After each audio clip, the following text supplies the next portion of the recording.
আসসালামু আলাইকুম রহমতুল্লাহ। জানেন, নিজেকে কুমিল্লার মানুষ পরিচয় দিতে খুব লজ্জা হয় দুইটা কারণে।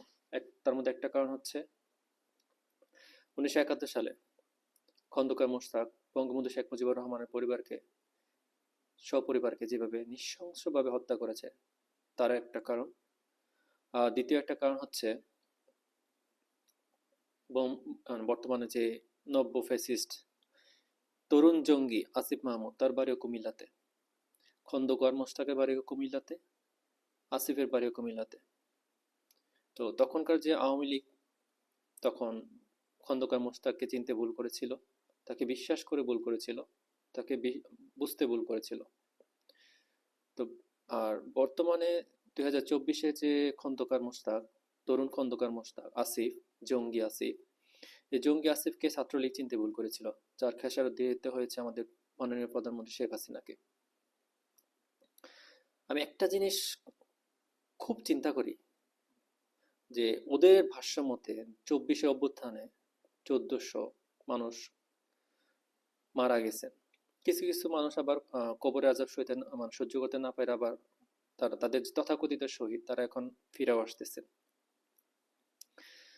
তো কত মানুষ মারা গেছে, কত মানুষ মারা যায় না, সেই হিসাবটা হয়তো বা যখন একদিন আওয়ামী লীগ সরকার আসবে এবং কারা হত্যা করেছিল সেই হিসাবটাও কড়াই গন্ডায় পাই টু পাই বুঝিয়ে দেওয়া হবে।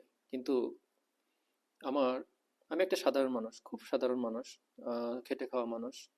কচু পাতার উপর পানি যেমন, আমি ঠিক তেমন। তো আমার একটা প্রশ্ন হচ্ছে, তখন 24-এ যে আন্দোলনটা, এটা একটু অন্যদিকেও তো মনে নিতে পারতো।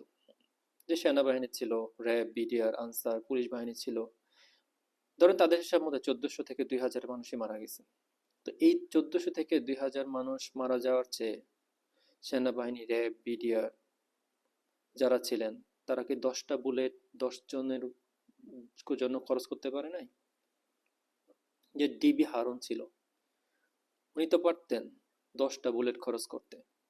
র্যাব, র্যাবের যে বাহিনী 10টা বুলেট খরচ করতে, পুলিশের যে বাহিনী 10টা বুলেট খরচ করতে। কাদের কাদের পিছনে খরচ করতে হবে সেটার নামটাও কি আমি এখন বলে দিব? অবশ্যই বলবো। তবে একটু অপেক্ষা করুন, নিজে চিন্তা করুন যে যদি 10টা বুলেট খরচ করে সেই 2000 মানুষকে বাঁচানো যেত, সেটা ভালো হতো না? এই 1.5 বছরে 24 লক্ষ কোটি টাকা পাচার হয়েছে, সেটা বাঁচানো যেত, সেটা ভালো হতো না? বর্তমানে মানুষ রাস্তাঘাটে, হাট বাজারে কোথাও নিরাপদ না, দ্রব্যমূল্যের ঊর্ধ্বগতি, দেশে কোনো স্থিতিশীলতা নাই। আমরা যখন প্রবাসে থাকি, যখন আমরা বলি যে আমরা বাংলাদেশের মানুষ, তখন তারা একটা মানে আতঙ্ক তাদের চেহারার মধ্যে ভেসে ওঠে, এবং বাংলাদেশটাকে তারা একটা মানে জঙ্গি রাষ্ট্র হিসাবে বর্তমানে তারা তারা চিহ্নিত করতেছে। এবং মানে এটা বললে বিশ্বাস হবে না যে বিদেশিরা বাংলাদেশি মানুষদেরকে এখন কি একটা আর চোখে দেখতেছে। আপনারা এটা হয়তো বা হারে হারে টের পাচ্ছেন, সব জায়গায় এখন ভিসার যে ক্যাটাগরি, সবগুলিতে আপনার একটা ডিফিকাল্টি চলে আসছে, কঠিন কঠিন থেকে কঠিনতর হচ্ছে। জাপানের মধ্যেও তাই। তো এই জঙ্গি গোষ্ঠী যখন আপনাদের কাছে ভোট চাইতে যায়, তখন আপনারা কেন জিজ্ঞেস করেন না যে ফেনী বন্যাত মানুষের জন্য যে 10 থেকে 12 কোটি টাকা তোলা হয়েছিল, সেই টাকা এখনো ব্যাংকে কেন? সেই টাকা তাদেরকে দেওয়া হয়নি কেন? তো ওদের চেয়ে চাঁদাবাজ, ওদের চেয়ে বড় সন্ত্রাস, ওদের চেয়ে বড় ফ্যাসিস্ট আর কে? এই প্রশ্নগুলি তাদেরকে করেন।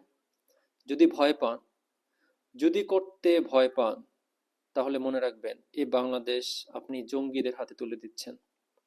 আর জঙ্গি কত প্রকার ও কি কি 1.5 বছরে তো আপনারা বুঝতে পারছেন, সন্ত্রাস কত প্রকার ও কি কি, ছিনতাই, রাহাজানি, ধর্ষণ, গুম, হত্যা। ওরা কি বলে? সংস্কার, সংস্কার, সংস্কার। সংস্কারের নামে কলা ঝুলায়, দেখ কলার কলা ঝুলায় ওরা দেশটাকে লুটে পুটে খেয়ে ফেলতেছে। আপনারা সচেতন হন। আমি আমার দিক থেকে সচেতন। আমি মরণের চিন্তা করি না, আমি শুধুমাত্র একটাই চিন্তা করি, দেখেন আমি খুব ভালো আছি, আমি এই কথাগুলি না বললেও পারি, আমার দিন খুব ভালো যাচ্ছে। আর আমি আওয়ামী লীগের কোনো পদধারী বা কোনো নামধারী কোনো নেতাও না, আমি একদম সাধারণ একজন কর্মী। খুব খারাপ লাগে যখন শেখ হাসিনার কথা চিন্তা করি। উনি দেশটার জন্য কি না করছেন, আপনাদের জন্য কি না করছেন, বিনিময়ে উনি কি পাইছেন? উনি কিন্তু শেষ মুহূর্ত পর্যন্ত এই দেশটা ছেড়ে যেতে চায়নি। উনি চাইছেন যে এই দেশের মানুষই যদি ওনার মৃত্যু হয় এই দেশের মধ্যেই হোক, কিন্তু শেষ পর্যন্ত ওনাকে যেতে বাধ্য করা হয়েছে। ইনশাআল্লাহ এর খেসারত আমাদেরকে দিতে হবে। আপনি যদি লিখতে পারেন লেখার মাধ্যমে প্রতিবাদ করুন, আপনি যদি কথা বলতে পারেন কথার মাধ্যমে প্রতিরোধ করুন, প্রতিবাদ করুন। খুব শীঘ্রই শেখ হাসিনাকে নিয়ে আসার ব্যবস্থা করুন এবং সসম্মানে নিয়ে আসার ব্যবস্থা করুন। আমি কথা দিচ্ছি, যদি শেখ হাসিনা, যেদিন শুনবো শেখ হাসিনা বাংলাদেশে আসবেন, সেদিন আমি একজন প্রবাসী, আমি কথা দিচ্ছি ইনশাআল্লাহ সেদিন আমি এয়ারপোর্টে থাকবো।